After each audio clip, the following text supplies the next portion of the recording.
Hi guys, it's Crystal with Design Bundles. Today I'm going to talk all about sublimating mugs. So let's go ahead and get started. On the market, there is several different mug presses. For example, there is a Cricut mug press that is more for crafters. It's more of a plug and play. Turn it on, shut it, open it back up. Super duper easy. Or you have something like this one on the left here. This one is more standard whenever it comes to sublimating mugs in the industry. So it has, where you can set your temperature, your time, Fahrenheit, Celsius, all of those kind of things. With one of these, you want to do around 385 to 400 degrees for 4 to 5 minutes. With this model, you're going to go ahead and hit OK here to switch between temp, time, Celsius. So you're going to hit the up and down arrow to bring the temperature up and down. I've got it set for 300 seconds.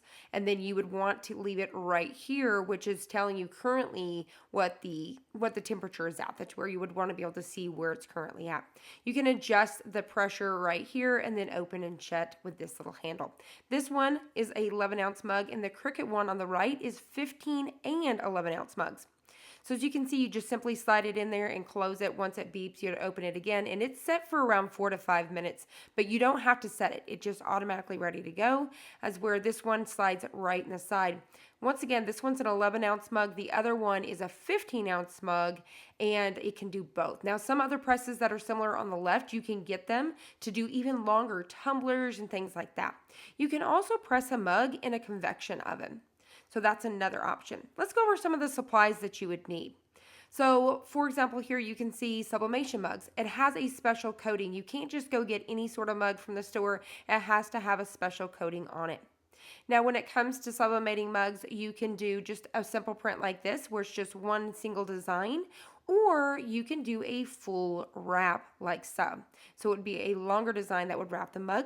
You may want a pair of scissors, a paper trimmer to trim down your design, a pair of heat gloves because these mugs are going to be super hot. You may want some parchment paper and things like that to protect your mug press, and heat resistant tape. For example, they come in different colors, like this one is blue and there's this one here in gold. You just want to make sure that it is heat resistant tape. You're going to want some rubbing alcohol or a clean cloth to clean off any sort of debris. All right, so let's go ahead and start off with the 11-ounce mug, which is going to go in the more traditional mug press. For this one, we're going to do a single design.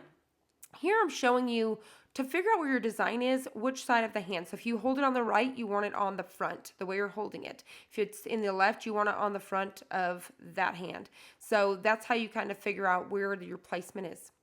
Now I'm going to go ahead and spray this with the rubbing alcohol, and you don't have to have rubbing alcohol. You could definitely just use a very, clean, lint-free, like a microfiber cloth or something like that to clean these. Then if you just simply prop it with something like this, you can kind of get that real level so you can go ahead and apply your design. So what you want to do is just get 2 little pieces of tape like so, long enough to go down your design on each side. So we're going to go ahead and take this, and you want to make sure that your design is mirrored, of course, and then we're just going to go ahead and center this up. So you want to measure your mug to figure out about what size you want your designs to be. So once you have it like this, you can definitely put it in your mug press like this. Most people do, but I like to protect my mug press in case any of those inks seep through. So what I do is I use parchment paper. You could use copy paper, craft paper and things like that. You just want it to be big enough to cover your design. So for example, this is a single design, so I don't need to wrap it all the way around the mug. You're just going to take 2 little small pieces of tape, something just to hold it in place. So we're just protecting our mug press at this point. So I'm going to go ahead and tape this right over the other pieces of tape. Once again, I'm just making sure it's big enough to cover my design. So this one is ready to go. We're going to go ahead and set it out of our way, and let's go ahead and wrap the next one.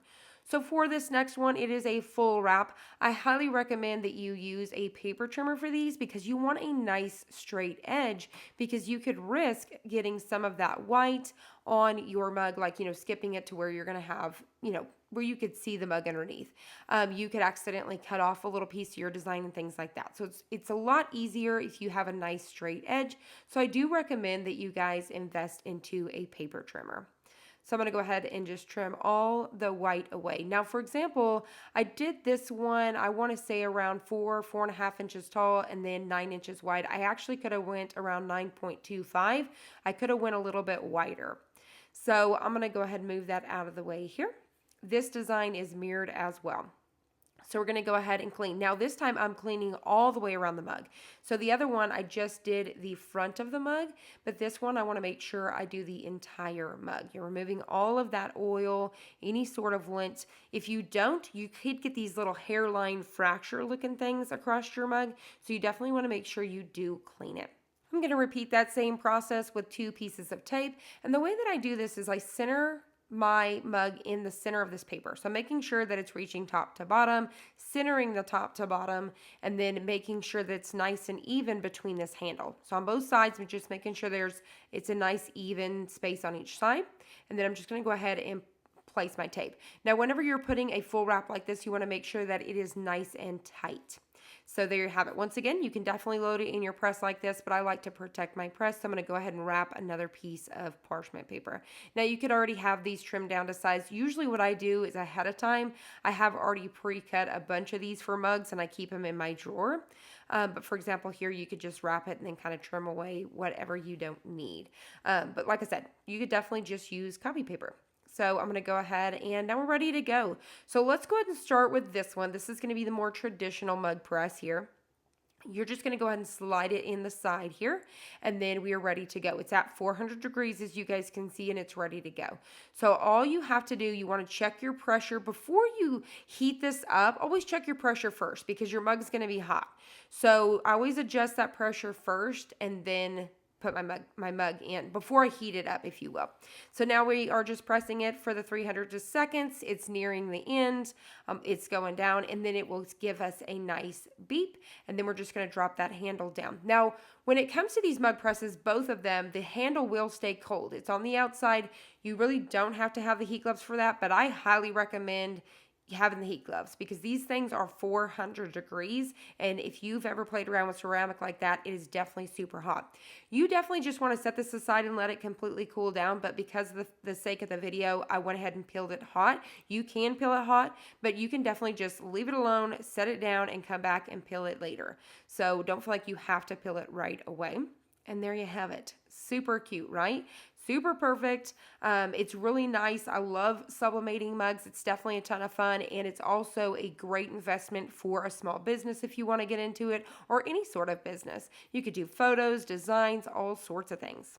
Now we're just going to let this one cool down, and let's go ahead and work on our full wrap. This one we're going to put into the Cricut mug press. You are going to have it already preheated. You turn it on, it turns green. You drop it down in, you close it. Once it beeps, you open it up, you pull it out. And it's set like internally, like I said, around 4 or 5 minutes. There is no settings. It's already set for you. And it's the 11 to 15 ounce mugs. So I'm going to go ahead and peel this once again while it's hot, but you could definitely just let it cool down. If you could get a hold of this tape on one side and peel it, it's super easy. I do recommend if you peel them hot, get yourself a little pair of tweezers, and it will help you kind of grip that corner and get going on it. Just be careful not to scratch the surface. Now, when it comes to sublimation mugs, these can be washed. They are one with the mug. They're not going to fade or anything like that.